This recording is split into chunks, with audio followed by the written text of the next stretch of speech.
안녕하십니까. 행복한 아침 이재용입니다. 안녕하세요. 장예인입니다. 오늘은 5월 26일 목요일이고요. 요즘에 여행 계획 세우고 이러는 분들도 많이 계시는데 어디 새로운 곳이 없을까? 여기는 예전에 많이 봤던 곳인데 그 새로운 곳을 찾는 분들을 위해서 저희가 특별한 코너를 마련했습니다. 여행 코너인데요.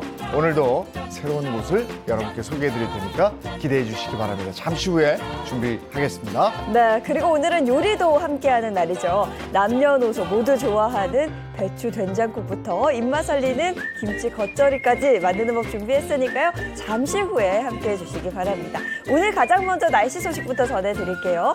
허유원 기상캐스터 나와주시죠. 네, 밤사이 시원하게 쏟아진 비는 대부분 그치고 지금은 파란 하늘이 드러나 있습니다. 비구름이 지나자 기온이 좀 낮아졌는데요. 제가 어제와 비슷한 소재의 옷을 입고 나왔는데 확실히 오늘이 더 쌀쌀하게 느껴집니다. 오늘은 낮 동안에도 초여름보다는 이맘때 봄 날씨에 더 가까워지니까요. 오늘 너무 얇은 옷차림은 피하시는 게 좋습니다. 현재 대부분 지역에 구름만 조금 지나고 있는데요. 아침까지 남부 내륙엔 빗방울이 떨어질 수 있겠습니다. 오늘은 강한 바람을 조심하셔야 합니다. 현재 강원 산지와 정선 평지에는 강풍특보가 내려져 있고요. 오늘은 중부지방, 내일은 전국 대부분 지역에서 바람이 강하게 불겠습니다. 야외 현수막 같은 시설물들 날아가지 않도록 잘 고정을 해주셔야겠습니다. 오늘 전국의 공기 청정하겠습니다. 낮 동안 자외선이 강한 만큼 피부를 보호해 주시기 바랍니다. 현재 기온 서울 25도, 광주 16.1도로 서늘하게 출발하고 있습니다. 한낮에 서울 23도, 대전과 광주는 26도로 어제보다 3도에서 5도 정도 낮겠습니다. 오늘 밤사이 경기와 강원 영서 곳곳에는 또다시 비 소식이 있습니다. 이번에도 돌풍과 우박을 동반할 텐데요. 최근에 국제적으로 우박이 떨어지다 보니 농작물 피해가 속출하고 있습니다. 이번에도 피해 없도록 미리 대비해 주시면 좋겠습니다. 지금까지 날씨 전해드렸습니다.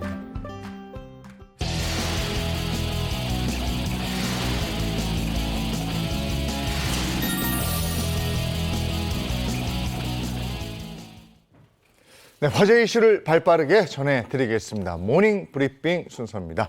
오늘 한국형사법무정책연구원 승재현 연구위원과 함께합니다. 어서 오세요. 네, 안녕하십니까. 반갑습니다. 네, 첫 번째 이슈부터 가죠. 예, 첫 번째 이슈, 윤석열 대통령식의 국민희망대표 20인에게 전달입니다.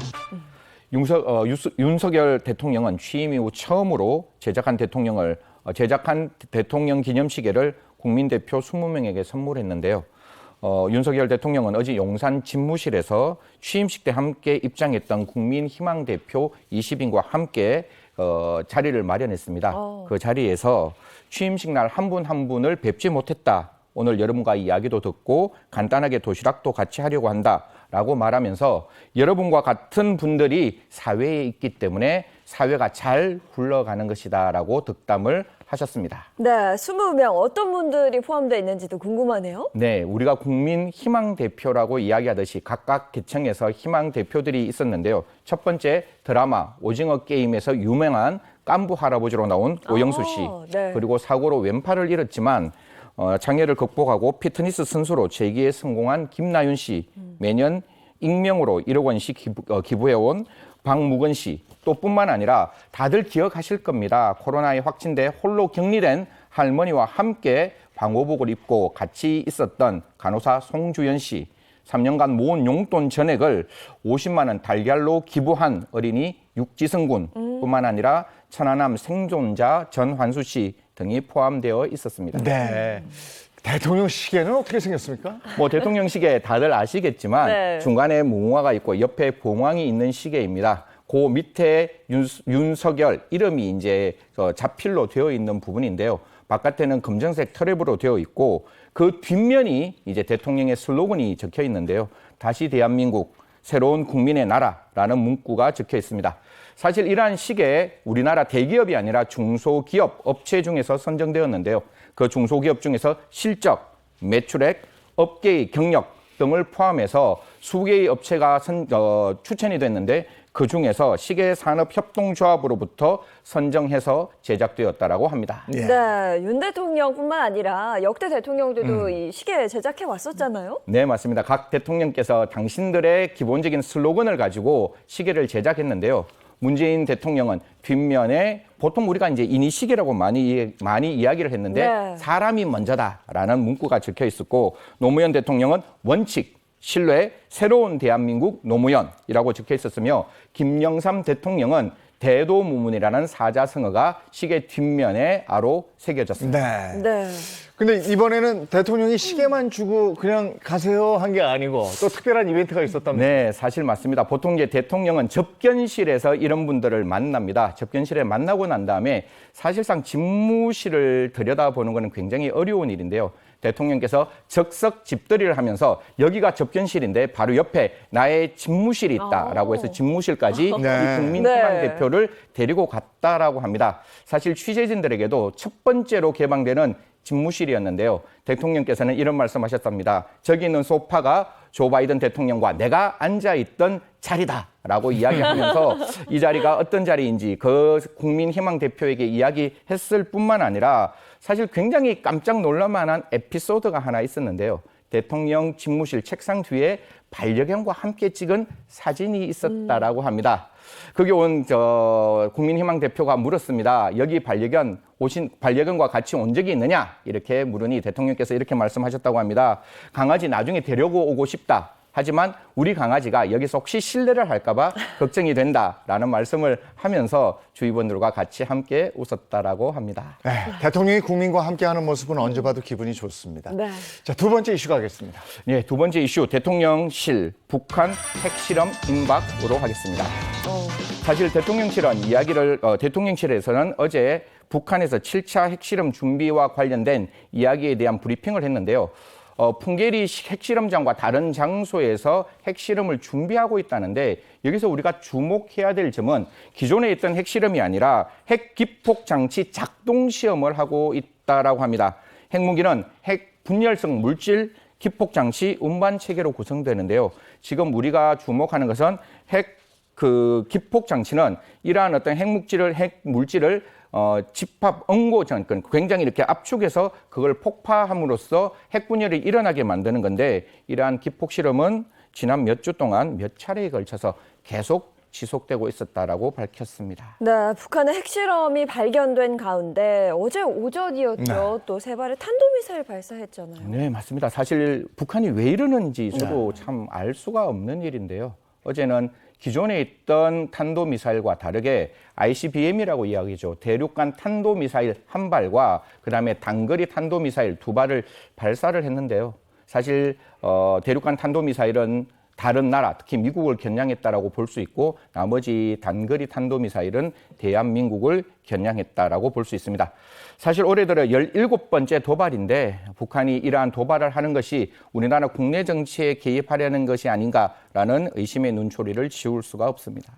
북한이 왜 이러는지 모르겠다 이렇게 얘기하셨는데 그래도 어떤 의도를 가지고 하지 않겠습니까? 네, 맞습니다. 어제 이제 이야기가 두 군데에서 나왔는데요. 하나는 이제 정보위에서 나온 이야기와 또 한 이야기는 어제 이제 안보 1차장이 이야기를 했던 이야기가 있습니다. 아까 제가 말씀드렸다시피 북한에서는 이러한 핵무기 개량과 관계되는 일련의 과정이라고 볼 수 있지만 다들 아시겠지만 이제 우리나라 대한민국의 곧 정치 지선이 이제 목전에 앞두고 있는 상황에서 국내 정치에 개입하려는 의도가 있는 것이 아닌가라는 점을 우리는 주목하고 있습니다. 사실 북한이 핵미사일을 쏘았을 때 굉장히 타이밍이 적절했어요. 무슨 말인가 하면 에어포스 1이라는 조 바이든 대통령의 그 비행기가 미국 영토 내로 들어가는 순간에 사실상 이러한 탄도미사일의 발사가 이루어졌기 때문에 어떻게 보면 굉장히 자기들 북한의 위협은 최소, 그러니까 다른 나라로부터 받는 위협은 최소로 하면서 그러한 핵미사일의 어떤 그 발사는 최대의 효과를 노릴 수 있는 그런 시간에 발사를 했기 때문에 이러한 점들을 고려한다면 여러 가지 전략적 판단이 있는 게 아닌가 그렇게 생각이 됩니다. 네, 여기에 대해서 우리 정부 입장은 어떤 겁니까? 네, 정부 입장은 굉장히 신속하게 모였습니다. 다들 아시고 계시겠지만 긴급 국가안전보장회의 NSC라고 하죠. NSC에서 우리 대통령과 관계 이제 장관들이 모여서 회의를 했는데요. 여기에서 나온 그 말들은 이구동성으로 이런 이야기를 합니다. 유엔 안보리 결의 위반이다.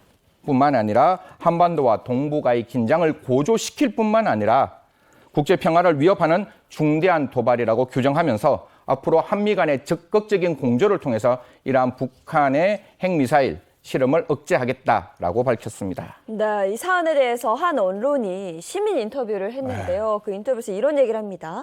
한반도 정세가 흔들리고 있는 기분이다. 이렇게 밝히기도 했습니다. 불안감이 좀 커지고 있는 것 같아요. 네, 맞습니다. 북한이 노리는 것도 이런 불안감 조성하는 게 가장 큰 목적이 아닌가라는 생각을 할 수밖에 없는데요. 이뿐만 아니라 독도 인근에 있는 한국 방공 식별구역, 흔히 말해서 우리가 카디제라고 이야기하는데 그 카디제에 중국과 러시아 비행기가 잠시 들어왔다가 또 나가는 모습까지 보였습니다. 사실 이러한 어떤 그 여러 가지 대응에 이제 대한민국은 어제 어떻게 대응을 했는가 하면 2017년 7월 이후 4년 10개월 만에 북한에서 미사일을 이제 실험했을 때 대한민국도 우리 대한민국에서는 현무2라는 미사일을 발사했을 뿐만 아니라 네. 미국에서도 에이텍 킴스라는 전략 미사일을 같이 발사함으로써 북한에서 미사일 실험을 한다면 대한민국도 이에 응대해서 같은 실험을 하겠다라는 의지를 밝힘으로써 굉장히 적극적으로 북한의 핵미사일 실험에 대응하고 있다라고 말씀드리겠습니다. 예, 알겠습니다. 세 번째 이슈 가죠. 참 마음이 아픈 일인데요. 물론 대한민국 영역 내에 있는 일은 아니지만 세계에서 일어난 그 일 중에 텍사스 또 초등학교 총기 난사로 21명 숨조로 했습니다. 네. 사실 다들 알고 있겠지만 다들 언론을 통해서 보도를 통해서 알고 계시겠지만 미국 텍사스 초등학교에서 총기 난사로 21명의 아이들과 선생님이 숨졌는데요. 이 텍사스 주에 있는 학교는 우리나라로 치면 초등학교 2학년, 3학년, 4학년 학생들이 있는 곳인데 여기에 18세 남성이 총기를 갖고 들어와서 그 초등학생 19명과 교사 2명을 사망에 이르게 했고 뿐만 아니라 많은 부상자들이 있어서 앞으로 혹시나 사망자가 더 늘 수 있다 이런 이야기도 나오고 있습니다. 네, 이런 뉴스가 들릴 때마다 정말 충격적이고 또 굉장히 안타깝습니다. 범인은 잡았어요? 어떻게 됐나요? 네, 범인은 현장에서 사살됐는데요. 그 범인의 이름은 살바도르 라오스라고 19세, 그러니까 19살 된 남성이었는데 사실 할머니에게도 총기를 난사했다라는 이야기들이 언론에서 나오고 있음과 동시에 왜 이런 일을 했는지 이제 미국에서도 살펴보고 있지만 아직 동기는 오리무중이라고 합니다. 미국에서 발생하는 총격 사건 뉴스 이게 자주 접해요. 사실 저도 미국에 스쳐 지나가듯이 잠시 있었는데요. 미국에서 이 총기라는 것은 굉장히 계륵과 같은 존재인 듯합니다. 사실 총기 사고가 일어나면 미국에서는 아이러니하게도 오히려 총기가 불티나게 팔린다라고 합니다. 사실 총기 사고가 있으면 내가 셀프 디펜스라고 이야기하죠. 자기 스스로 방어하기 위해서 총기가 더욱더 많이 팔리고 있다라고 하는데 사실 미국 내부의 어떤 언론 통계를 조금 제가 살펴보니까 2020년에 총기 사고가 교통사고로 사망한 그 숫자보다 더 많이 늘어났다라고 하니까요. 미국 내에서도 과연 총기를 어떻게 규제할 것인가에 대한 갑론을박은 굉장히 크게 일어날 것이라고 생각합니다. 네, 미국은 정부 차원에서 대응을 하지 않는 거예요?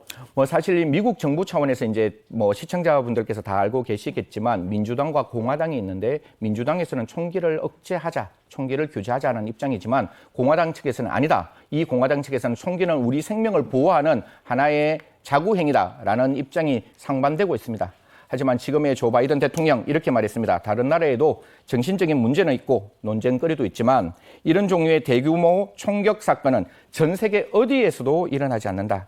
상식적인 총기 규제법을 방해하고 지연시키거나 막은 사람들 우리가 반드시 기억할 것이다. 잊지 않을 것이다. 그걸 명확히 알려주어야 한다라고 말함과 동시에 이제 11월로 예정된 미 의회 중간선거에서 총기 규제에 대해서 반대한 사람들에게 우리가 심판하자라는 메시지를 밝혔습니다. 네. 예, 오늘 모닝 브리핑은 여기까지 하겠습니다. 승재현 의원이었습니다. 고맙습니다. 네. 고맙습니다.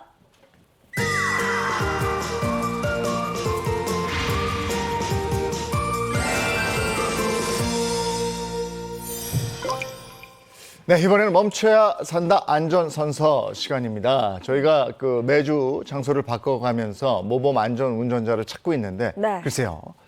오늘은 몇 분이나 나올까요? 지난주에 제 기억으로 2분 나왔거든요. 3분 더 해서 5분 정도 나왔으면 좋겠어요. 야, 5분이면 최대 기록인데. 그러니까요. 예, 네. 예은 씨 말대로 오늘 모범 안전 운전자 5분이 나올지 거리로 가겠습니다.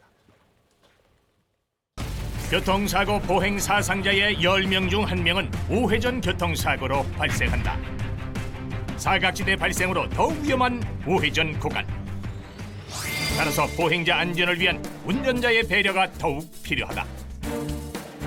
아, 이거 봐봐. 위험한 상황이 많이 일어나요. 이러면 사고 납니다. 위험한 상황이고 절대 이러시면 안 됩니다. 정지선에 일시 정지하는 모범 안전운전자를 찾아라. 멈춰야 산다. 안전선서. 멈춰야 산다. 안전선서. 선서해 주셔야 됩니다. 네. 아유, 박사님 오랜만에 나오셔서 선서 안 해주시면 어떡해요. 예? 홍 박사님은 어디 가신 거예요? 저에게 대타를 맡겨놓고 본인은 해외에 열심히 일하러 가셨습니다. 아, 그래요. 예. 그럼 오늘도 우리 박 박사님과 함께 우리 모범 안전 운전자를 찾아서 한번 떠나보도록 하겠습니다. 오늘은 조금 바뀌었어요. 저 달라졌다고 들었습니다. 예, 어떤 운전자를 찾고 있는지 알고 계신가요? 이번에는 우회전 시에 잘 정지하시는지를 확인하는 걸로 알고 있습니다. 맞습니다. 예, 지난주에 처음으로 찾는 시도를 했는데 몇 분 나오신지 알고 계십니까? 2분이 나왔다고 제가 분 들었습니다. 나왔습니다. 예, 그게 이제 다 이제 홍 박사님이 이제 자신의 영향이다. 2분 정도 나왔다는 건 이렇게 얘기를 해주셨거든요. 그러면은 아니라고도 얘기를 하시는데 그럼 박 박사님은 오늘 몇 분 정도 예상하십니까? 자, 2분 받고 더블로 해서 4분. 혹시 도박을 하시나요? 네 분이요. 알겠습니다. 과연 오늘 4분이 나오실지 한번 기대를 해보도록 하겠습니다. 오늘 저희가 관찰할 장소는 어딘가요? 오늘 관찰할 장소는 서울 동작구 노량진동입니다. 오늘의 관찰 장소는 동작구 노량진동의 한 교차로. 노량진역 바로 옆에 교차로로 각종 학원이 밀집돼 있는 구간이다. 특히 학생들이 많이 다니는 구간으로 젊은 보행자가 많아 운전자의 양보가 더욱 필요한 것이다.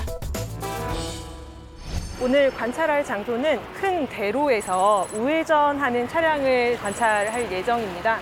사실 이제 빨간불로 바뀌었어도 보행자가 그래도 안전하게 인도로 올라갈 때까지는 우리 차량이 기다려줘야 되잖아요. 여기는 약간 대각선으로 이렇게 건너시는 분들이 좀 있습니다. 그러면 여기는 이제 인도라는 게 없는 건데 그러면 우리 보행자가 어디까지 지나갔을 때 우리가 성공했다라고 말씀을 드릴 수 있는 건가요? 지금 보시는 저희 관찰 지점인 횡단보도가 있는데 그 횡단보도를 전부 벗어나시거나 그리고 이 옆으로 조금 다른 횡단보도가 하나 더 있는데 그 횡단보도로 올라가신 다음에 횡단이 끝났다고 보고 그때까지 기다려주신 운전자분들을 모범 운전자로 선정할 예정입니다. 알겠습니다. 자, 오늘은 과연 정말로 4분 이상이 나올지 한번 저희가 상황실로 가서 한번 지켜보도록 하겠습니다.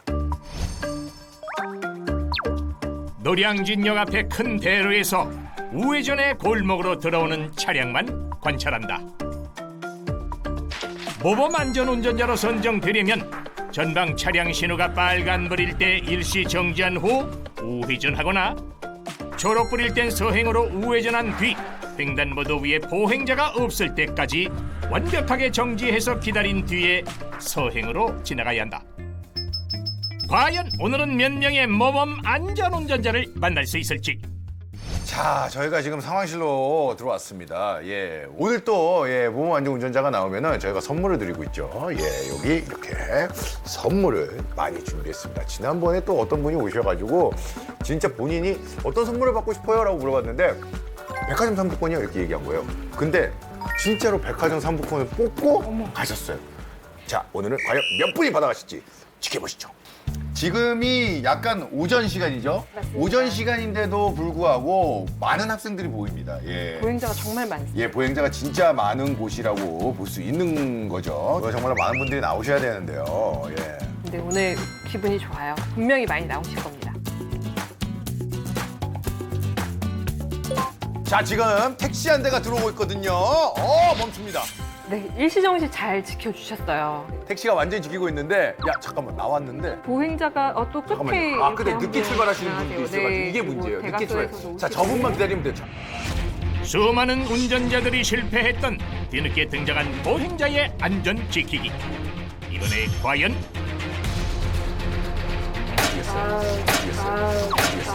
이미 움직이고 계십니다. 근데 네. 택시분도 정말로 오래 기다려 주셨어요. 맞아요. 네. 신호가 빨간불로 바뀔 때까지 다 기다려 주셨어요. 예, 정말 잘해 주셨지만은 보행자가 완전히 올라가실 때까지는 기다려 줘야 된다는 게 네. 운전자의 어떤 그 의무라고나 할까요? 그렇습니다. 예. 당연히 지켜주셔야 됩니다. 알겠습니다. 예. 우회전 차량이 들어오고 있습니다. 사야 돼. 바퀴를 멈췄었어요. 일단 멈췄고요. 자, 7초만 버티면 돼요. 네. 잠깐만 나오나요?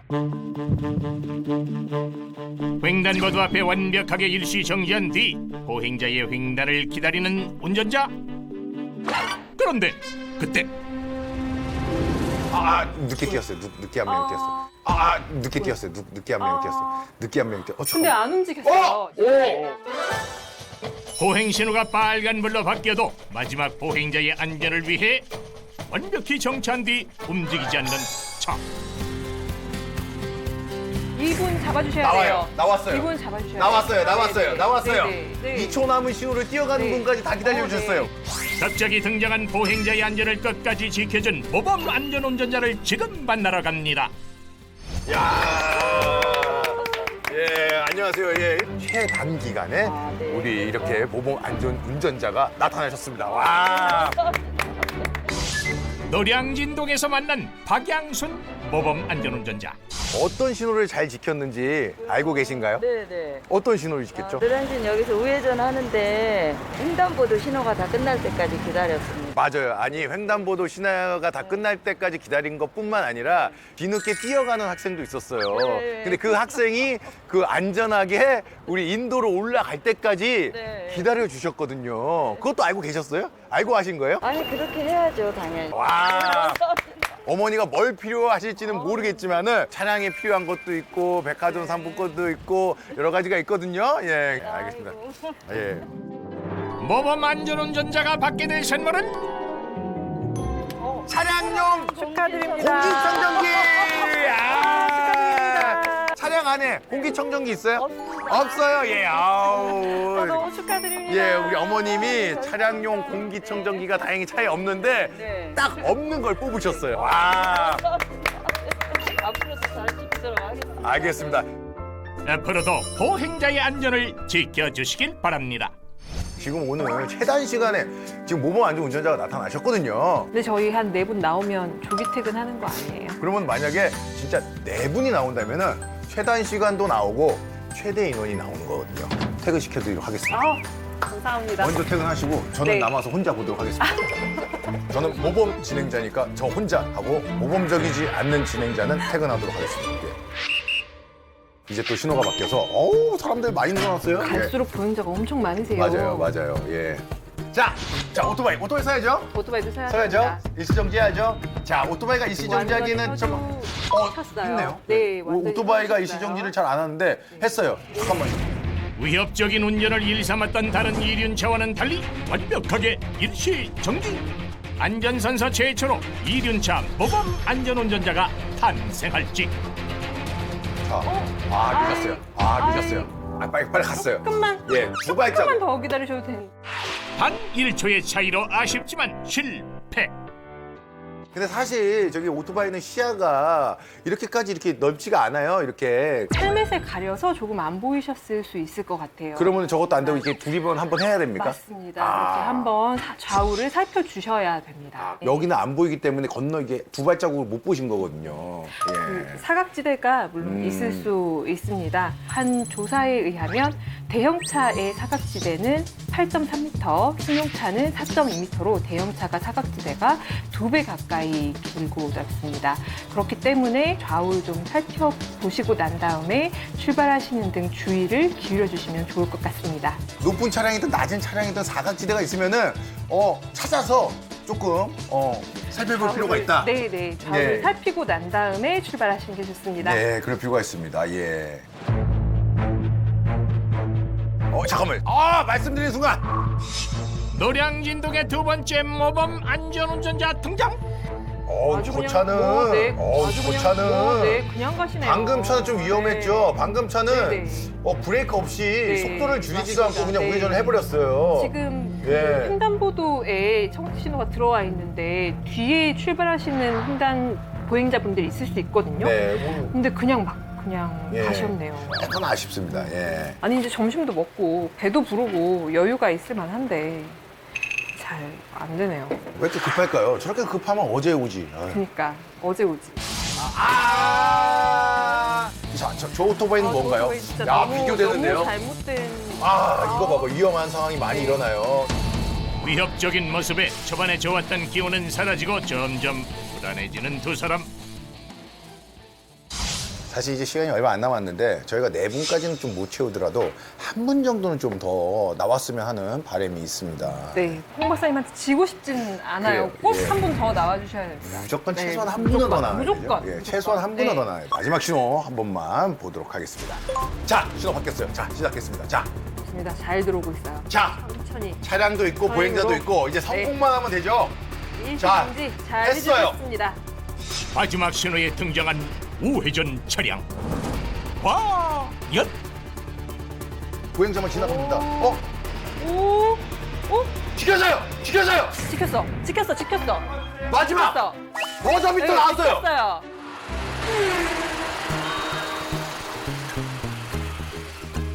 놓쳤습니다.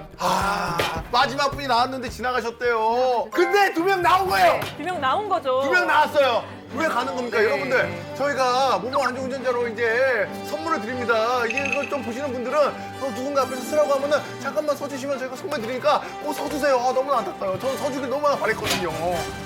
마지막을 아름답게 장식한 모범 안전운전자. 앞으로도 안전운전 부탁드립니다. 성공 모습을 마지막으로 노량진동에서의 관찰 종료. 네, 동작구 노량진에서 2시간 동안 우회전 촬영에 대해서 저희가 관찰을 해봤는데 어떤가요? 오늘 두 분이 나와서 너무 감사하고 예.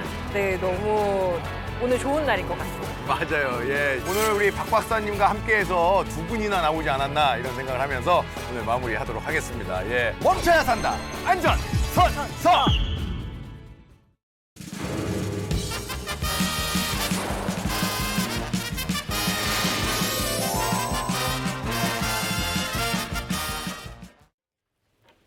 네, 이번에는 오늘 첫 선을 보이는 순서입니다. 세상의 모든 여행지를 소개해드리는 여행의 발견 시간인데요.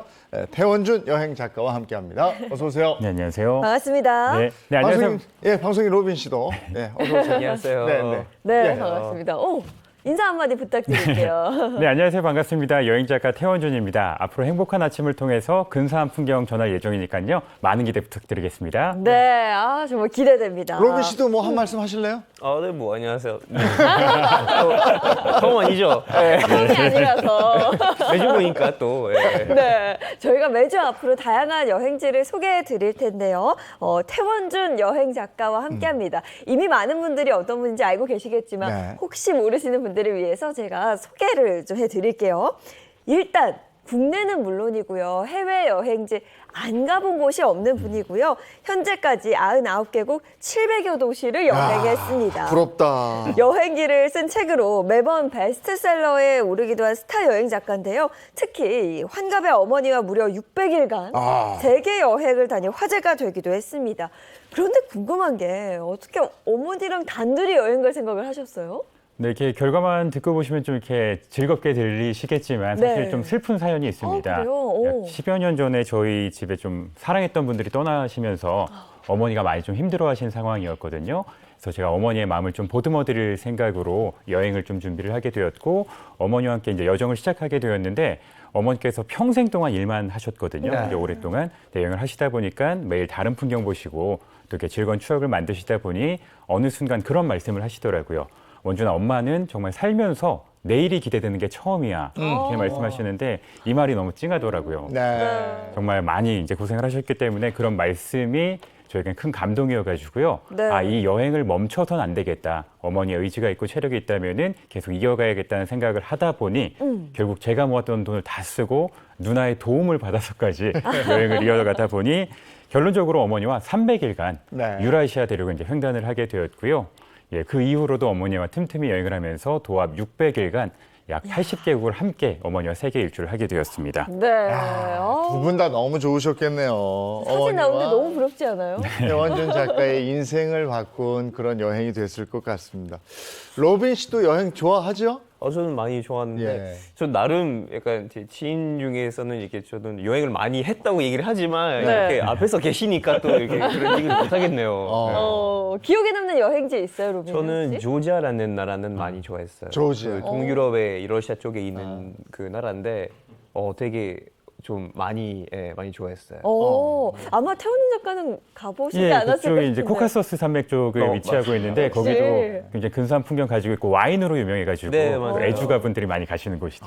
아니, 뭘 물어봐도 바로 나오는데요, 태훈 작가는. 그러면 오늘 소개해줄 여행지는 어디예요? 예, 오늘 첫 번째로 소개해드릴 여행지는 충청남도 예산입니다. 네. 특히나 예산. 요즘 같은 이제 초여름에 가시면 딱 좋은 곳이어가지고 제가 오늘 준비를 해봤거든요. 예산이 여행지로 유명한 곳은 아닌데 첫 네. 번째 소개하시는 곳이 예산이에요. 왜 여행지를 예산으로 잡았습니까? 왜냐하면 저는 개인적으로 이 충청도 지역이 다른 지역에 비해서 여행지로 좀 과소평가받고 있다는 생각을 하고 있거든요. 아무래도 이제 강원도의 이제 해안권이라든지 부산 이런 쪽은 많이들 가시잖아요. 네. 그래서 여행 많이 하신 분들이 이제 조금 가봤던 곳 말고 새로운 곳이 필요하다 이렇게 말씀하시면 제가 늘 이제 추천드리는 곳이 이 충청남도 예산이고요. 또 지금 수도권에서 그렇게 멀지 않은 곳에 있기 때문에 뭐 이렇게 부지런을 떠신다면 당일치기로도 다녀오실 수 있는 곳이라서 추천을 드립니다. 그래요? 예산 가봤습니까?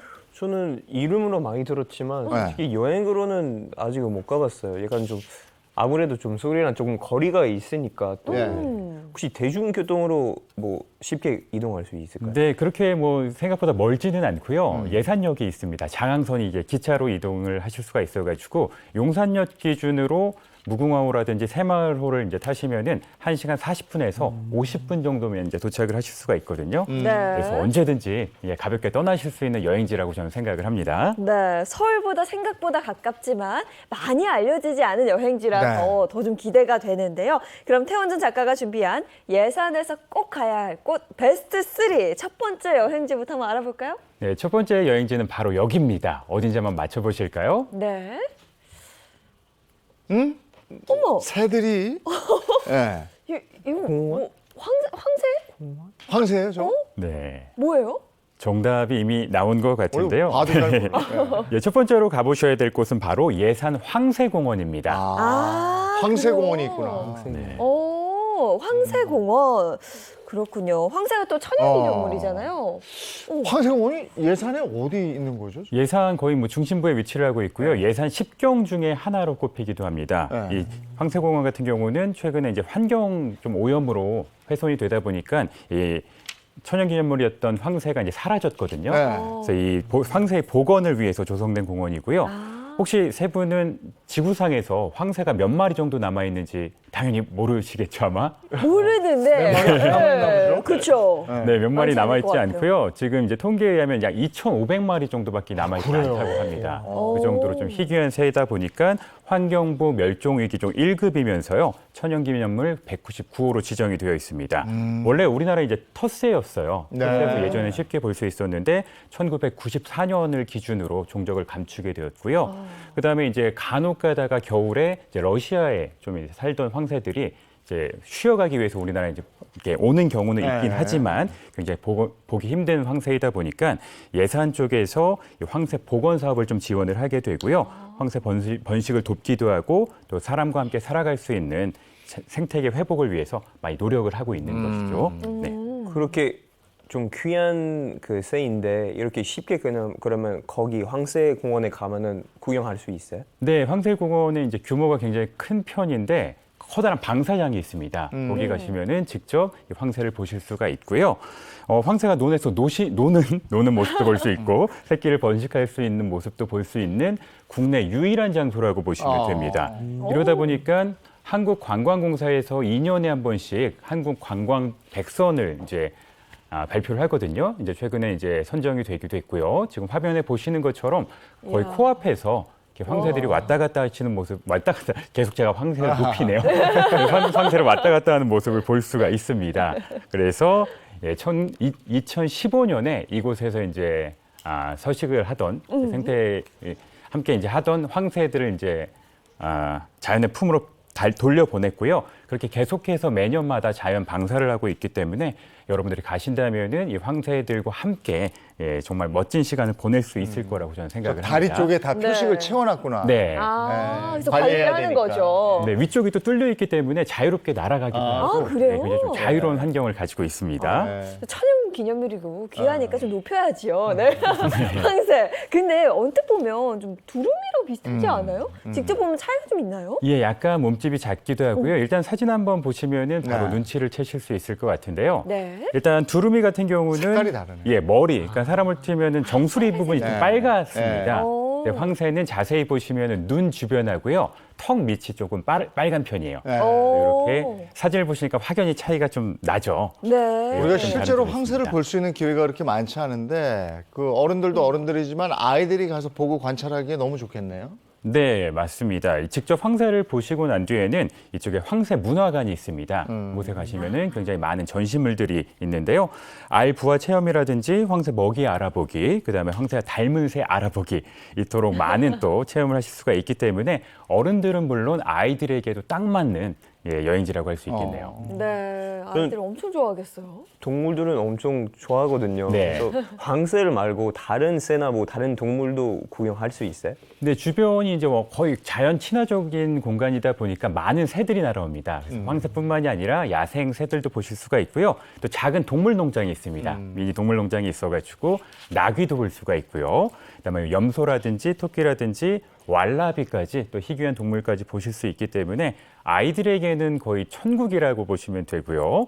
또 게다가 이 황새공원 같은 경우는 입장료가 무료입니다. 무료이다 보니까 전혀 부담 없이 언제나 다녀오실 수 있다는 것도 큰 장점이라고 할 수 있겠네요. 네. 재용 아나운서는 주말에 집에만 있으면 굉장히 괴롭지 않아요? 아이가 어디 가자 그러고. 그렇죠. 네. 그렇게 멀지 않다고 하니까. 우리 그냥 한강 둔치나 가 있었는데 예산 그렇게 1시간 반 정도면 갈 수 있다니까. 네, 강력 추천드립니다. 네, 황새공원 가서 황새 보시고 그다음에 황새 문화관까지 가보시면 아이들 정말 좋아할 것 같습니다. 자, 이어서 두 번째 다음 여행지는 어딘가요? 네, 두 번째 여행지는 바로 여기입니다. 와, 멋있다. 여기가 예산 맞아요? 맞습니다. 멋진 풍경이죠. 예산에 저런 데가 있었나? 예, 이곳은 예산의 랜드마크라고 할 수가 있는데요. 길이만 402m에 이르는 예당호 출렁다리입니다. 출렁다리예요, 저게. 네. 402m나 되는 출렁다리인데. 야, 걸어가다 멀미나겠다. 그러니까요. 저기 관광객들이 그럼 다 걸어갈 수 있는 거죠? 네, 그렇습니다. 개방이 되어 있어가지고요. 일단 이 예당호에 대해서 아셔야 될 것 같은데 예당호는 둘레만 40km 가까이 돼요. 네. 그리고 너비가 2km 정도 너무 되기 멋있다. 때문에 우리나라 최대 규모의 저수지라고 할 수가 있는데 이 예당호를 상징하는 랜드마크여가지고요. 여러분들이 가시면은 이렇게 멋진 풍경을 보실 수가 있습니다. 제가 직접 촬영한 지금 드론 영상이 나오고 있는데요. 은은하게 이제 출렁다리가 흔들립니다. 엄청나게 흔들리진 않고 네. 은은하게 흔들려가지고 수면 위를 걷는 듯한 감동을 주기도 하는 데다가 또 가시다 보면은 바닥 아래로 투명하게 예당호가 보이는 그런 풍경들도 만나실 수가 있어서 잘 해놨네. 네. 약간 좀 아찔한 체험도 해보실 수가 있죠. 출렁다리다. 그러면 뭔가 좀 출렁출렁거리고. 그렇지, 그렇게 싹 오니까. 조금 무섭지 네. 않아요? 네네. 그렇죠. 약간 고소공포증이 있으시다면 물에 대한 공포증이 있으시다면 그런 것들이 있을 수 있는데 안전합니다. 굉장히 안전해가지고요. 내진 설계 1등급을 받은 어머, 튼튼한 그런 거야. 다리라고 해요. 그러다 보니까 조금 이제 출렁이는 게 보이긴 하지만 성인 3,150명을 동시에 수용할 수 있을 정도로 안전하다고 합니다. 그리고 폭이 오, 흔들려요. 5m, 보이시죠? 네. 폭이 5m 정도 되기 때문에 가족들과 함께 건너시기에도 넉넉한 품을 자랑하니까 함께 꼭 걸어보시면 좋을 것 같아요. 네. 지금 저는 굉장히 무섭다는 느낌이 일단 받긴 갔는데 그래도 꼭 가보고 싶은 곳입니다. 또 재밌는 게 이제 네. 그 걸으시는 분들이 일부러 더 막 이렇게 몸을 흔드시다 맞아요. 보니까 그렇죠. 느껴보려고. 그런 재미가 더 있는 것 같습니다. 네. 그 가운데 무슨 탑 같은 것도 있는 것 같아요. 네, 중앙에 보시면 이제 거대한 탑이 있어가지고요. 직접 네. 올라가 보실 수 있습니다. 원래 이제 코로나19 기간에는 폐쇄가 됐었는데 얼마 전에 개방이 되었거든요. 그래서 저도 거의 뭐 한 보름 전에 여기를 다녀왔었는데 63m 정도가 돼요. 네. 그래서 나선형 계단을 따라서 위로 올라가시면은 이 방금 걸으셨던 다리를 한눈에 보실 수도 있고 예당호와 함께 예산의 근사한 풍경을 차근차근 눈에 담으실 수가 있습니다. 밤이 되면 또 조명도 멋있는 모양이고. 네. 예. 저 출렁다리 말고도 예당호에서 낚시도 해요? 네, 이곳이 강태공 분들의 어떤 성지라고 할 수가 있습니다. 워낙 많은 또 물고기들이 잡혀가지고요. 뭐 붕어라든지 잉어도 많이 잡히고 지금 보시는 것처럼 아예 그 수상 좌대들이 있어가지고 그러네. 그곳에서 낚시를 즐기시는 분들이 있기 때문에 예, 강태공 분들 꼭 방문해 보시길 바라겠습니다. 네, 예당호 주변이 한 폭의 그림 같은데요. 주변에 혹시 산책할 만한 걷기 좋은 그런 길도 있나요? 예, 많은 여행지가 또 그렇듯이 주변에 굉장히 예쁜 산책길이 좀 조성이 되어 있습니다. 느린 호수길이라고 있는데요. 1시간 정도 적당하게 좀 걸으실 수가 있고요. 걸으시다 보면은 조각공원이 나옵니다. 조각에 예쁜 조각들도 감상하실 수가 있는 데다가 그 숲 사이로 자연을 만끽하실 수 있는 순간을 계속 맞이하실 수가 있어요. 그래서 어떻게 보면 가족에게 딱 맞는 여행지인 게 뭐 출렁다리도 건너시고 옆에 생태공원과 조각공원도 보시고요. 데크 로드를 따라서 산책도 하시는 데다가 좌대에서 낚시까지 하실 수 있으니까 네. 거의 모든 가족을 어떤 다 책임질 수 있는 여행지다 보니까 예, 가족분들에게 특히나 더 특화된 여행지라고 할 수 있습니다. 네. 그리고 원래 이런 다리를 보면은 약간 밤에 더 멋있지 않아요? 예. 야경이. 네, 야경이 원래 더 많이 이쁜데 혹시 거기서도 야경이 좀 괜찮나요? 네, 거의 뭐 완벽한 포인트를 찍으셨다고 보시면 되는데 이곳의 진정한 매력은 밤에 펼쳐집니다. 지금 나오고 있듯이 한국관광공사선전 야간 명소로 예쁘다. 꼽히는 곳이거든요. 네. 이곳에 가시면은 한 저녁 8시 정도부터 음악 분수쇼가 시작이 됩니다. 음악과 함께 화려한 조명, 그다음에 분수가 막 분출되면서 정말 눈을 어디다 둬도 너무나 황홀한 순간들을 맞이하실 수가 있는데 저 분수가 최대 높이 예쁘다. 110m까지 올라가요. 예. 110m까지 올라가다 보니까 뭐 작은 규모라고 할 수가 없겠죠. 그래서 눈을 뗄 수 없는 풍경들이 계속 나오기 때문에 혹시 가신다면은 꼭 밤 풍경까지 보고 오셔야 된다는 점 말씀을 드리고 그러네. 싶습니다. 멋있겠네요. 너무 멋있는데요? 저 주변에 또 누가 고층 아파트 져놓고 분양할라. 자, 예산의 매력에 빠져들고 있습니다. 네. 베스트 3면 하나가 더 있다는 얘기죠? 네, 마지막 여행지 소개해드리겠습니다. 어딜지 한번 또 보실까요? 여긴 또 어디예요? 풍경이 너무 예쁜데요? 배? 배요? 어딜까? 배가 떠 있는 것 같고, 네. 뭐 배 타는 체험하는 데인가요? 네, 제가 정답을 말씀드리면요. 이곳은 바로 보부상을 중심으로 조성된 복합 테마 공간 내포 보부상촌입니다. 로빈 씨 혹시 보부상이 뭔지 알고 계시나요? 전 처음 듣는 단어예요. 좀 어려운 단어죠. 이 보부상은 이제 전통 사회에서 보찜이나 짐을 들고서 네. 전국의 시장을 돌던 상인이라고 보시면 돼요. 그래서 매일 장을 돌아다니기 때문에 장돌뱅이, 장돌림 혹은 장꾼 등으로 이제 불리는데요. 이 내포 보부상촌은 보부상 문화의 중심이었던 곳이 바로 예산입니다. 그러다 보니까 2020년도에 무려 19,000평 규모로 이제 조성이 되었고요. 하나의 거대한 테마파크라고 보시면 돼요. 이 안에 다양한 볼거리뿐만이 아니라 전시관, 박물관, 체험까지 하실 수가 있기 때문에 예산에서 가장 인기가 좋은 최근 여행지 중에 하나입니다. 저분들이 옛날 언론인이에요. 그렇죠. 그런가요? 이렇게 소문을 이쪽 소식을 저쪽에 전하고 저쪽 소식을 이쪽에 전하고 네. 물건만 파는 게 아니에요. 지금 생각해보면, 네. 네. 보부상을 주제로 한 테마파크 굉장히 새롭잖아요. 그러면 예산의 민속촌이다 이렇게 볼 수도 있을 것 같은데요? 네, 그렇게 충분히 보셔도 될 것 같고요. 이 보부상 테마공원이 일단 있고요. 그다음에 옛거리도 있고 저잣거리도 있고 또 주막이 재현이 되어 있어요. 워낙 볼거리들이 많은 데다가 또 이게 입장하실 때 그 스탬프 투어 종이를 나눠줍니다. 네. 그 나눠주시면 머그컵이라든지 자유이용권, 다양한 또 선물을 주기 때문에 꼭 챙기시고 모으시는 재미도 느껴보시길 바라겠고요. 또 아까 보셨던 작은 호수에 보시면은 보부상이 타고 다니던 배가 또 있습니다. 음. 그래서 네. 작은 이제 모형 범선이 있어가지고 직접 타보실 수도 있고요. 움직이진 않지만 또 거기서 기념 촬영을 하시는 게 그럼요. 또 포토존. SNS 포토존이기 때문에 꼭 네. 그렇게 한번 사진 찍어보시길 바라겠습니다. 네. 여기서도 또 밤에 뭐 분수쇼 같은 걸 한다고요. 네, 이쪽에서도 야경이 좀 이쁜 곳이 있어가지고요. 모형 범선 옆에서 네. 시원한 분수쇼가 또 펼쳐집니다. 그래서 밤에도 아름다운 예뻐라. 조명이 펼쳐지니까 네. 야간 개장까지 계속 이어지거든요. 그래서 여기는 뭐 6시에 끝나고 뭐 이런 게 없기 때문에 또 자유롭게 야간까지 즐거운 시간을 보내실 수가 있습니다. 예, 한국의 보부상 문화를 볼 수 있는 흔치 않은 곳이네요. 네, 그렇습니다. 네. 또 거기가 저 아이들 가서 역사 공부도 되겠는데요. 네, 맞습니다. 지금 보셨던 여러 가지 체험 프로그램뿐만이 아니라 보부상 박물관이 있습니다. 그다음에 유통문화체험관이 있어가지고요. 내부에 들어가시면은 세계 곳곳에 유통 시스템 변천사를 재미있는 체험으로 알아보실 수도 있고요. 또 보부상들이 주로 활동했던 5일장의 모습도 작은 디오라마로 또 이렇게 전시가 되어 있습니다. 그런 것들도 재밌고요.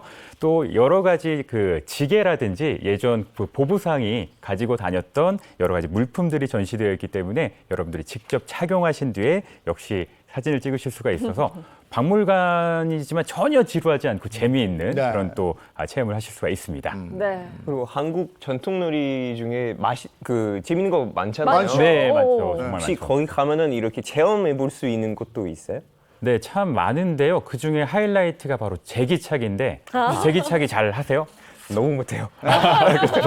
그러면은 5kg이요. 5개. 예, 그러면은 조금 힘들 것 같은데 여기서 아예 제기차기 대회를 해요. 아. 근데 상품이 어마어마합니다. 그래서 제가 알아봤더니 200개 이상 이제 하시면은 대형 TV를 야, 주고요. 저기 저 200개 이거 200개 이게 뭐 예, 거 아니에요? 150개면은 작은 정말 그 태블릿 PC까지 준다고 하니까 아, 그래요? 도전을 해보시길 연습해가지고 바라겠고. 가야 되겠는데. 예. 제기차기뿐만이 아니라 뭐 여러 가지 뭐 그네타기라든지 투우 던지기 체험까지 있기 때문에 여러분들이 또 재미있는 여러 가지 전통 문화를 네. 느끼실 수 있습니다. 네. 그리고 이렇게 체험하다 보면 배고프거든요. 그래서 맛있는 거 좀 있어야 되잖아요. 맛있는 거 뭐 먹을 거 뭐가 있나요? 네, 지금까지 아이들이 좋아하는 곳을 좀 주로 소개해드렸다면 이번에 어른들이 좋아하시는 곳입니다. 네. 주막촌이 있어요. 야. 가보시면은 이 저작거리에서 막걸리의 파전이 또 인기 매주잖아요. 그래서 여러분들 뭐 성인분들도 여기서 즐거운 이제 음식 먹으면서 추억 쌓으실 수가 있고 또 잔디 위에 평상이 있다 보니까 더 재미있게 음식을 드실 수 있기 때문에 여기 추천드리고 기념품점도 있으니까요. 가시기 전에 아이들과 함께 방문해 보시는 것도 좋을 것 같습니다. 예. 네. 아, 오늘은 태원준 작가와 함께 예산 나들이 해봤습니다. 네. 저는 예산에 갈비찜 유명한 곳이 있어서 거기만 몇 번 갔었지 네. 다른 매력은 못 느꼈는데 오늘 예산의 매력이 흠뻑 빠져봤네요. 태원준 작가 고맙습니다. 네, 감사합니다. 고맙습니다.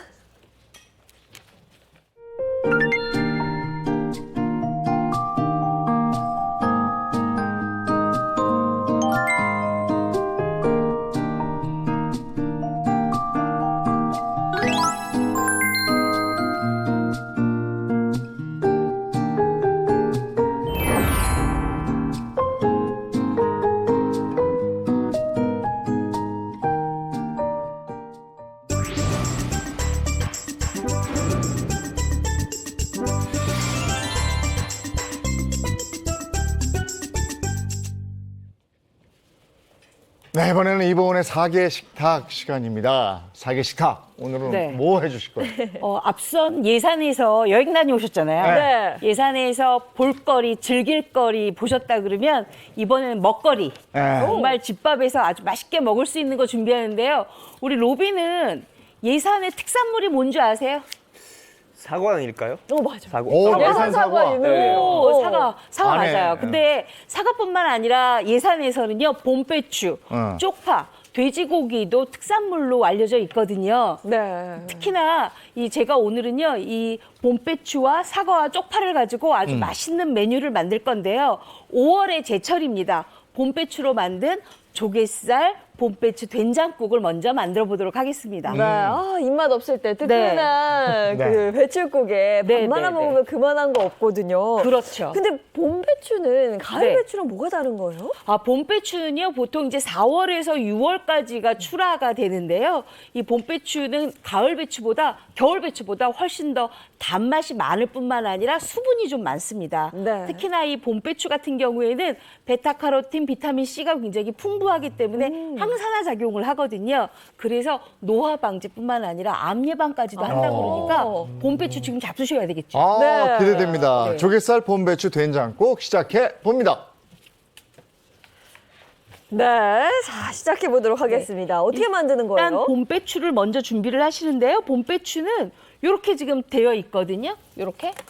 로빈, 요게 지금 봄배추예요. 네, 네, 이게. 봄배추요. 그리고 요거를 썰지 말고 이렇게 찢어서 준비를 하세요. 찢어서요? 네, 찢어서. 그래야 훨씬 더 식감이 좋거든요. 그래서 이렇게 찢어서 놓고요. 그다음에는 제가 아까 조갯살 넣는다고 했잖아요. 그러니까 이제 조갯살을 준비를 하는데 지금 보통 이제 조갯살은 이렇게 판매를 하거든요. 이 조갯살을 소금물에 살짝 헹궈 주시는 게 좋습니다. 여기 물을 좀 준비를 하고요. 헹궈서 준비를 하시는데 이렇게 왜 헹구는지 아세요? 그 보통 그 조개 먹으면은 가끔 네. 모래나 그런 게 좀 이렇게 씹히잖아요. 네. 맞아요. 그것 때문에 혹시 이렇게 헹구는 거예요? 맞습니다. 불순물을 없애기도 하고요. 그다음에 이렇게 조갯살이 살균 효과도 있어야 되기 때문에 이렇게 소금을 약간 넣고 이렇게 좀 헹궈내시면 훨씬 더 조갯살을 맛있게 드실 수가 있어요. 이렇게 해서 준비를 하고요. 그다음에 저는 조갯살만 넣는 게 아니라 뭘 같이 넣냐면 바로 요 북어포도 같이 넣거든요. 아, 북어포. 네, 북어포를 같이 넣으면 훨씬 더 깔끔한 맛뿐만 예. 아니라 아주 맛있는 맛이 올라오죠. 자, 그러면 이걸 먼저 좀 시작을 해볼게요. 네. 자, 일단 이렇게 조갯살이 준비가 됐으면 북어포는 깨끗하게 씻어서 물기를 살짝 뺀 다음에 정확하게 이렇게 조금 납작납작하게 이렇게 썰어주세요. 조금 잘게. 그래서 이렇게 좀 팬에다 좀 넣고요. 그리고 조갯살도 같이 이렇게 넣어주세요. 이걸 크게 잘라 넣으면 안 되는 거예요? 북어포 같은 경우는? 크게 넣을 수도 있는데요. 네. 저는 이렇게 딱 숟가락 안에 북어포하고 들어오게끔? 조갯살이 올라가 있는 게 맛있더라고요. 네. 그래서 요거를 먼저 볶아줄 건데 요게 지금 들기름이에요. 들기름하고 그다음에 요거 다진 마늘. 다진 마늘. 그다음에 특별히 국간장을 좀 먼저 넣습니다. 먼저 넣는 이유는 뭘까요? 이렇게 해야지 조갯살 안에 확 간이 배어서 맛있거든요. 근데 여기에 하나 넣어야 될 게 있어요. 바로 요거예요. 청양고추예요. 그러면 조갯살에 비린 맛이 없기 때문에 훨씬 더 봄배추를 단맛으로 먹을 수가 있거든요. 네. 요것 좀 볶아주시겠어요, 로빈? 네. 네. 준비됐습니다. 로즈부가 되겠다 그랬잖아요, 로빈이. 네. 자, 요렇게 매주 로빈이 도전하겠습니다. 네. 이렇게 로빈이 먹고 있을 때 우리는 뭘 하느냐면 바로 이렇게 양파도 썰어 놓고요. 네. 대파도 좀 썰어 놓으면 돼요. 그리고 제가 로빈한테 한 가지 질문할게요. 요거 좀 맞춰주세요. 네. 로빈, 제가 비결로 잘 국에다 넣는 게 뭐죠? 국물. 저희는 알 것 같은데. 네. 그 비장해먹이 쌀뜨물. 맞아. 쌀뜨물을 제가 넣을 건데 쌀뜨물을 이렇게 지금 볶고 있잖아요. 네, 그럴 네. 때 이렇게 넣어주세요. 나는 그러면- 올리브 오일이라고 그럴 줄 알았어. 그러면 훨씬 더 국물 맛이 달큰하게 맛있거든요. 이걸 이렇게 같이 넣고요. 그 다음에는 우리가 뭘 하냐면은요. 요거 아주 중요한 거 할 거예요. 바로 된장을 여기다가 풀을 거예요. 로빈, 거기 된장 좀 주실래요? 네. 네, 여기다 좀 풀어주세요. 넣어주세요. 자, 그래서 이렇게 잘 섞어요. 이렇게 해야지만 이 된장국이 굉장히 달큰하면서도 깊은 맛이 우러나서 맛있거든요. 네. 이렇게 풀어주세요. 저는 예전에 집에서 그 된장찌개, 된장국 끓일 때 네. 그냥 뚝 떠서 넣었다가 엄마한테 혼냈어요. 진짜 맞아요. 스매싱. 네. 맞아요. 이렇게 그렇게 체에 풀어서 맞춰서 좀 넣더라고요. 풀어줘야 오. 된장국이 이제 굉장히 깔끔하게 여기 풀리거든요. 요거에다가 이제 로빈 이거 넣어주시면 돼요. 네. 넣어주세요. 배추 맛있겠다. 진짜 요거는 네. 살짝 너무 억센 기운 있다 이러면 소금물에 살짝 헹궈주시면 되는데 저는 워낙 봄배추가 단맛도 많이 나고 그다음에 요게 굉장히 뭐랄까요 그 수분이 많아서 이렇게 그냥 데치지 않고 바로 넣습니다. 네. 지금 불 조절은 어떻게 하신 거예요? 지금 센 선생님? 불로 했어요. 센 불로. 네. 센 불로? 센 불로 해서 요거를 어느 정도 끓이냐 하면 딱 10분만 끓여주시면 돼요. 10분만 센 불로 10분. 끓일게요. 이렇게. 자, 그러면 옆에서 제가 지금 10분 정도 끓인 거를 준비를 했거든요. 여기에다가 자 로빈 요거 좀 넣어주세요. 요거 양파하고 양파. 네, 네. 양파하고 대파 넣어주세요. 색깔도 예쁘게 올라오네. 네. 양파 그리고 대파. 이렇게 넣어주시면 요걸 이제부터 이제 끓일 건데 어느 정도 끓이냐 하면 이제 10분 정도를 끓여놨으니까 40분 정도를. 왜 40분이냐 하면 제가 오늘 이거 데치지 않고 생배추를 했잖아요. 네. 그러니까 생배추 안에 있는 단맛이 다 빠져나와야 되거든요. 그러니까 40분을 은근하게 끓여주시는데 끓이면서 생기는 거품은 조금 걷어주시는 게 좋습니다.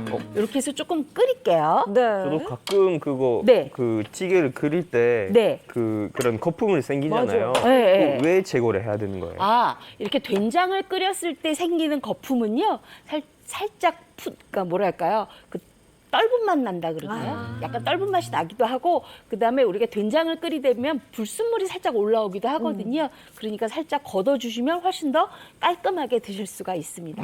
자, 그럼 이번에는 이제 두 번째 요리를 바로 할까요? 아, 네, 끓일 그러면 동안. 네. 아, 두 번째 요리는 로빈, 제가 아까 사과랑 쪽파랑 그다음에 봄배추가 특산물이라고 그랬잖아요. 네, 맞아요. 그래서 이번에는요, 해쪽파를 이용한 사과 겉절이를 만들어 보도록 하겠습니다.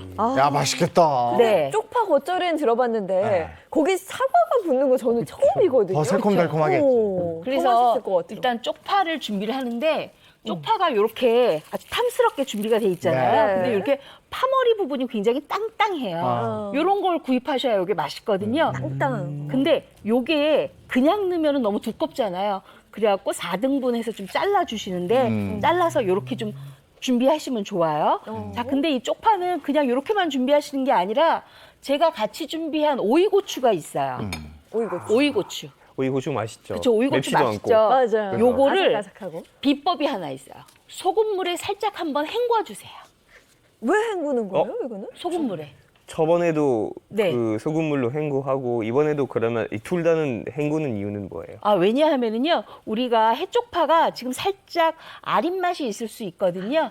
그러다 보니까 요 아린 맛 없고 굉장히 살짝 한번 숨이 죽어서 버무리게 되면 바로 잡수실 때 굉장히 야들야들하게 잘 드실 수 있으니까 그래서 쪽파하고 고추하고 이렇게 한번 헹궈 주시고요.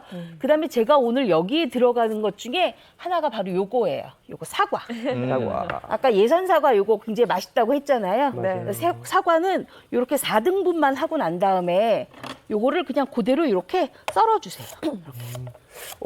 껍질은 그거 안 없애져요? 아, 사과 껍질이요? 네네. 사과 껍질에는요, 굉장히 영양이 많이 들어있는데, 뭐가 영양이 많이 들었냐면, 바로 우리가 항산화 물질 하면은 생각나는 게 폴리페놀 있죠? 네. 포리페놀. 그게 네. 과육의 3배나 들어있고요. 그 다음에 퀘르세틴이라고 또 아시죠? 네. 항산화 알죠. 효과에. 그게 많이 들어있어요. 그래서 되도록이면 껍질은 버리지 마시고, 네. 이렇게 같이 해서 잡수시는 게 좋아요. 자, 이렇게 해서 준비가 다 됐어요. 자, 그러면 이제 마지막으로 뭘 해야 되냐면 양념장만 만들면 되거든요. 그쵸, 로빈? 제가 양념장만 만들면 되겠죠? 네네. 그럼 양념장을 만들기 전에 지금 국이 지금 끓고 있어요. 그래서 양념을 좀 해야 돼요. 양념 먼저 좀 할게요. 자, 여기에다가 고춧가루 이제 조금 넣고요. 색깔 좀 내려고. 그다음에 간을 맞춰야 되거든요. 그래서 국간장으로 간을 이렇게 맞춰주세요. 아유, 보글보글 끓고 있는 게 너무 좋네. 너무 맛있겠죠? 예. 아, 저거는 이 뭐 말이 소리만 필요 들어도 어. 이 소리만 들어도 그쵸. 이렇게 네. 밥 먹을 준비가 됐어요. 그래, 밥 먹을 준비가 네. 됐대요. 아, 아니, 근데 왜 갑자기 저기다 수제비를 넣고 싶은 생각이 정말요? 없죠. 저는 칼국수 생각도 났어요. 칼국수. 자, 그래서 요거를 40분을 은근하게 끓여주시면 되는데 끓이면 어떻게 만드느냐 하면 로빈 요거 잠깐만요. 네. 요렇게 끓여져요. 요렇게. 요것도 잠깐만요. 내려다 주세요. 네. 자, 보세요. 40분 끓이면 배추가 이렇게 야, 은근해졌네. 저 배추가 은근해졌죠. 좋아. 네. 자, 그랬으면 이제 여기에다가 뭘 하느냐 하면 바로 소금만 약간 네. 넣고 간만 맞추시면 돼요. 야, 저 배추국은 주로 김장철에 먹었던 건데 봄 맞아요. 배추가 또 이렇게 매력이 네. 있네. 맞습니다. 그래서 요거 이렇게 준비를 해 놓으시고요. 그 다음에 우리가 이제 양념을 먼저 만들어야 되는데 쪽파 양념을 먼저 만들게요. 네. 로빈 요것 좀 밑에다 내려주세요. 자, 여기에다가 이제 바로 만들 거예요. 자, 요거 새우젓. 새우젓을 겉절이니까. 일단 건더기를 먼저 이렇게 넣으시고요. 그 다음에 국물을 따로 준비해서 이렇게 넣어주세요. 아, 따로따로 넣어요? 네. 따로따로 처음 봤어요. 왜 왜냐하면 그렇게? 새우젓 단지에서 한꺼번에 이렇게 뜨잖아요. 그러면 새우젓 건지는 조금 들어오고 국물이 조금 많이 들어오니까 반대로 해야 맛있거든요. 그리고 여기에다가 고춧가루를 넣어주세요. 고춧가루. 그리고 또 하나의 비법이 있습니다. 바로 예산의 사과가 특산품이라 그랬죠. 네. 그래서 저는 오늘 예산 사과를 즙을 짜서 이렇게 시판 사과즙을 이렇게 만들었거든요. 그래서 요거를 이렇게 잘 섞어주세요. 달콤 새콤하겠는데 진짜. 그렇죠. 불려줘요, 요거를. 자, 그 다음에 여기에다 뭘 넣냐 하면 바로 그냥 집에서 엄마들 많이 쓰시는 거, 요거. 마늘. 마늘. 그 다음에 요거 간장인데 요거는 진간장이에요, 겉절이라. 그리고 또 우리 로빈이 살짝 단맛을 좋아한다 그래서 제가 설탕 조금 준비했습니다. 네. 네. 자, 그래서 요거 이렇게 잘 섞어요. 네, 혹시 만약에 그 사과즙이 없으면 네. 어떤 걸로? 아, 사과즙 없으면은요, 사과를 강판에 갈아서 즙 짜면 돼요. 네, 아주 쉬운 방법으로 하시면 됩니다. 자, 요렇게 됐으면 요거를 이제 버무려요. 여기에다가 야, 쪽파 넣고요. 네, 신선함 그 자체잖아요. 그렇죠. 그다음에 아삭이 고추 넣고요. 저는 요 아삭이 고추를 그래, 저거 넣어야 요게 맛있더라고요. 네. 맞아요. 그리고 사과를 넣어주세요. 아, 같이 버무리는 같이 거예요? 오. 이제 이거 겉절이에요. 버무릴 거예요. 아, 로빈 겉절이 먹어봤어요, 저도 혹시? 저는 예, 먹어봤어요. 겉절이 좋아해요, 로빈? 네네. 약간 아, 싱싱한 그래요? 맛이 있고. 오, 신선한 맛 있다고 그러니까 로빈이 먹어봤네요. 네. 자, 이렇게 버무려 주세요. 근데 사과를 처음 먹는 거예요. 네, 이런 겉절이는 처음이겠지. 그렇죠. 왜냐하면 로빈 이 쪽파에다가 양념을 했잖아요. 네. 약간 짭짤할 수 있겠죠. 네, 네. 근데 사과가 씹히면 어떻겠어요? 약간 달콤하면서도 새콤하겠죠. 그러니까 궁합이 맞는 거예요. 로빈 미안하지만 저 접시 하나만 갖다 줄래요? 검은 접시? 로빈이 먹어봤다는 겉절이는 아마 칼국수집에서 바로바로 주는 그 겉절이. 아, 또 김치 그럴 수도 겉절이. 있을 것 같아요. 그래서 요거는 이렇게 바로 즉석에서 이렇게 잡수시면 돼요. 네. 이렇게 해서 사과 올려놓고 네, 이제 양념까지 있으니까 진짜 김치 같네요. 맞아요. 로빈 요거 한번 잡숴 보실래요? 네. 젓가락 좀 드릴까? 손으로 먹어도 될까요? 아, 손으로요? 겉절이니까, 네. 겉절이니까. 어때요, 맛이? 아우, 저 아삭함. 너무 신선해요. 네. 그래요? 신기하고 어. 아까 말한 대로 그 사과 때문에 네. 식감도 살리고 그치. 산맛도 있어요. 새콤달콤하고. 근데 제가 지금 네. 로빈한테 줄 때 한 가지 안 한 거 있어요. 뭐요? 여기에다가요, 이렇게 더 맛있게 드시려면 금방 드실 거니까 참기름 조금. 아, 참기름을. 참기름 조금 넣는 게 좋고요. 로빈이 지금 드시는 거는 참기름 없는 건데 그래도 맛있죠. 네. 예, 겉절이라 그래요. 어. 자, 이렇게 해서 잡수시고요. 저는 그러면 국이 완성이 됐나 한번 볼게요. 네. 자, 국이 이렇게 다 끓어졌어요. 보시면 조갯살하고 요 북어하고 이렇게 바로 올라왔죠. 네. 요거 그냥 잡수시면 됩니다. 아유, 저. 아, 저 너무 먹고 싶어요. 아니, 진한 국물 맛이 네. 여기까지 느껴져요. 네. 그렇죠. 그리고 된장을 아주 곱게 잘 풀었기 때문에요. 이렇게 너무너무 깔끔하잖아요. 거기다 네. 조개살이 들어갔잖아. 네. 그래서 굉장히 달큰달큰합니다. 예. 이렇게. 저희는 이제 맛을 좀 볼 텐데 레시피는 홈페이지에 올라가 있으니까 네, 네. 물론 조금 뒤에도 또 보여드릴 거예요. 이 겉절이부터 맛 좀 보자고. 자, 로빈 요것 좀 너무 갖다 드릴래요? 요거? 이렇게 사과가 들어간 겉절이는 저도 처음이라서 사과를 한번 먹어볼게요. 진짜 신선하고 새콤달콤한 맛이 나요. 그쵸? 근데 사과 때문에 굉장히 짠맛은 없잖아요. 네. 그쵸? 음. 자, 이렇게 해서 달콤한 로빈도 맛 한번 나요. 국 그쵸? 잡숴보세요. 와, 이 겉절이는요, 먹어야 되겠다. 입맛 네. 없을 때 그냥 쌀밥 위에 겉절이만 올려 먹어도 맞아요. 입맛 다 돌아올 것 같아요. 맞습니다. 와, 진짜 국물 맛있는데요? 맛을 먹으면. 자, 저도 배추를. 어때요? 국물 맛이 정말 진짜죠?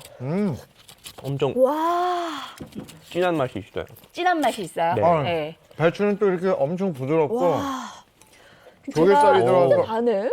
봄배추를 넣기 때문에 훨씬 더 단맛도 많이 네. 아마 우러날 거예요. 네, 국물의 맞아요. 감칠맛이 단맛이 좀 기가 많이 막히네. 오.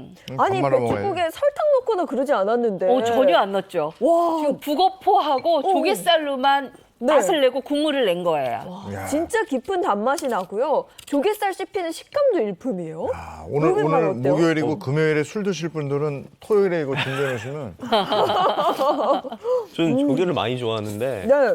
이렇게 그 된장국으로 이렇게 먹는 게 처음이거든요. 아, 그래요? 네, 근데 진짜 식감은 너무 좋고 그리고 배추는 단맛이 나서 뭔가 이 조합이 너무 잘 맞아요. 어머, 로비는 한국 사람 같아. 왜? 어쩜 그렇게 맛 표현이 제가 원하는 말을 지금 딱 조개살 너무 맛있죠? 네. 쫄깃쫄깃하고. 제가 네. 그렇게 애벌로 볶은 이유가 바로 그거예요. 네. 그리고 그거를 넣어서 그런지 네. 약간의 시원한 맛도 같이 시원한 나요. 맛도 있죠. 깊으면서 시원하면서 달큰한 맛. 네. 와, 그걸 잘 정말 내셨네요. 맛있네요. 저. 아니, 우리 재용 아나운서는 지금 드시느라고 제가 진행해야 될 것 같아요. 네. 레시피 준비되어 있거든요. 이어서 보겠습니다. 딱 내 스타일이야. 입맛 살리는 초간단 집밥 레시피. 오늘의 메뉴는 봄배추와 쪽파, 사과로 만든 조갯살 봄배추 된장국과 쪽파 사과 겉절입니다. 먼저 봄배추는 손으로 찢어서 여러 번 물에 헹궈 건져주세요. 햇양파와 대파는 굵게 채 썰어줍니다. 조갯살은 소금물에 헹구고 북어포는 물에 살짝 헹군 뒤 잘게 썰어주세요. 냄비에 조갯살, 북어포를 담고 볶음 재료를 넣어 볶아줍니다. 쌀뜨 물을 넣고 된장을 풀어주면 구수한 맛이 깊어지는데요. 여기에 봄배추, 햇양파, 대파를 넣어 센 불에서 10분간 끓이고 약불에서 40분 이상 더 끓여주면 조갯살 봄배추 된장국 완성입니다. 쪽파사과 겉절이도 만들어 볼까요? 해쪽파는 손질후 흐르는 물에 씻어 4cm로 썰어주고요. 오이고추는 반을 갈라 씨를 털고 어슷하게 썰어줍니다. 생수에 해쪽파와 오이고추를 담고 소금을 뿌려 헹구고 물기를 빼주세요. 볼에 새우젓 건더기와 국물을 담고 고춧가루, 다진 마늘, 진간장, 설탕, 사과즙까지 넣어주면 양념장이 완성됩니다. 사과는 껍질째 씻어 8등분 해주고요. 씨를 도려내 가로로 썰어주세요. 이제 쪽파, 오이고추, 사과를 담고 양념장을 버무려줍니다. 마지막으로 참기름과 통깨를 뿌려주면 쪽파 사과 겉절이 완성입니다. 입맛 살려주는 집밥 요리 꼭 한번 도전해보세요. 야, 조갯살 봄배추 된장국, 쪽파 사과 겉절이 이거 아주 제대로입니다. 네, 정말 강력 추천이고요. 네. 사실 네. 저는 지금 한 20분 앉아서 네. 저것만 계속 먹고 싶어요. 그 정도로 맛있네요. 맞습니다. 야. 아, 봄배추가 또 이렇게 맛있는지 몰랐네. 그렇죠. 봄배추가 굉장히 시원한 맛 나니까요. 네. 이번 주말에는 꼭 봄배추 가지고 이렇게 국 한번 끓여 드시면 정말 행복한 한상을 드실 수가 있습니다. 네, 로비는 지난주에 로주부 되겠다고 했잖아요. 어떻게 좀 실력이 느는 것 같아요. 어때요? 그죠. 일단 다 이렇게 좀 기억하려고 계속 노력하고 있고요. 네. 오늘은 된장국 너무 맛있었고, 근데 저는 솔직히 김치잖아요. 네. 김치 하면은 좀 오래 걸리고 좀 힘들고 어렵고 그렇게 생각했는데 네. 선생님 덕분에 이렇게 좀 네. 쉽게 설명해 주니까 저도 이렇게 네. 할 수 있는 것처럼 네. 아이고, 오늘도 고맙습니다. 잘 먹었습니다. 네. 네, 건강하십시오. 고맙습니다. 고맙습니다.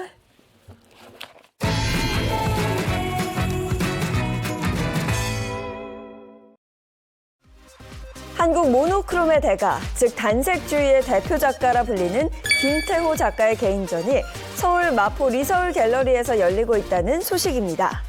이번 전시는 신작과 아울러서 신작 판화, 입체 판화를 같이 전시하는 게 이 전시의 특징이라고 볼 수 있습니다. 모노크롬은 1970년대 펼쳐진 한국 현대미술의 운동으로 이미지를 배제하고 한색 혹은 같은 계열의 색조로 형상화하는 작업을 말하는데요. 한국의 단색화가 세계적으로 인기를 끌고 있다고 합니다.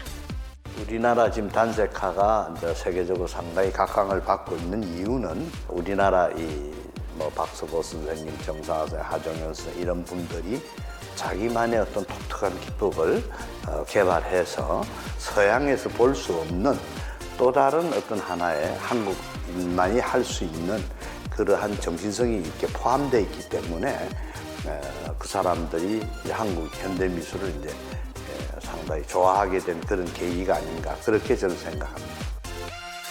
이번 전시에서는 최근 5년간 작업한 김태호 작가의 최신작 15점이 전시됐습니다. 멀리서는 단색처럼 가까이에서는 수십 가지의 다양한 색으로 보이는 신비로운 작품들이 특징인데요. 특히 김태호 작가 하면 독특한 방식으로 그림 작업을 하기로 유명합니다. 행위의 반복을 통해서 계속 물감을 쌓아 올리는 어떤 수양의 결과물, 막 그런 식으로 작업의 과정이 좀 이제 시간이 오래 걸리는 편입니다. 그래서 다 쌓아 올린 다음에 이제 그것을 깎아내서 속에 이제 그 내재되어 있는 어떤 색깔들을 크게 보면 한 색, 자세히 가서 보면 여러 가지 색을 보고 느낄 수 있는 그러한 좀 입체해화라는 그런 특징이 있습니다. 이번 전시는 이달 31일까지 열릴 예정이라고 하니까요. 대가의 작품 세계를 감상하실 모처럼의 기회 놓치지 않으셔야겠습니다. 어제 생각하고 오늘 아침에 반소매 입고 나왔는데 약간 서늘하던데요? 그렇죠. 어제는 날이 정말 더웠는데요. 오늘은 어제만큼 덥지 않습니다. 급격한 기온차에 알맞는 옷차림하고 외출하셔야겠고요. 좋은 하루 보내시고 저희는 내일 아침 7시 30분에 돌아오겠습니다. 행복한 아침, 행복한 하루 되십시오. 고맙습니다. 고맙습니다.